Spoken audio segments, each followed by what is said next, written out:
Ayun, yo, what's up mga kamotmat?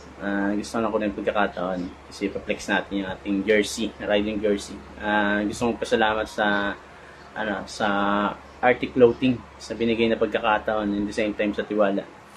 Yan, sa lahat ng aking subscriber, followers, dumating na yung ating first ever riding jersey, yung ating official merge.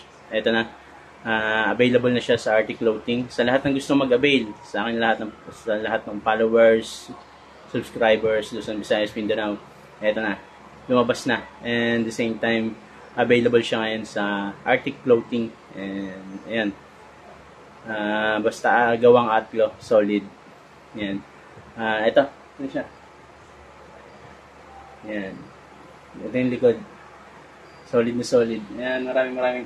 Maraming salamat sa Atlo and the same time sa tiwala. And dun, sa gusto mag-avail, inuulit ko, available na siya ang ating first ever merge and official riding jersey, Rin Motovlog. Ayan. Ano pa inaantay niya? Sa lahat ng aking subscriber, followers, and supporters, ayan na. Lumabas na siya. Ayan. Salamat sa inyo. Peace out.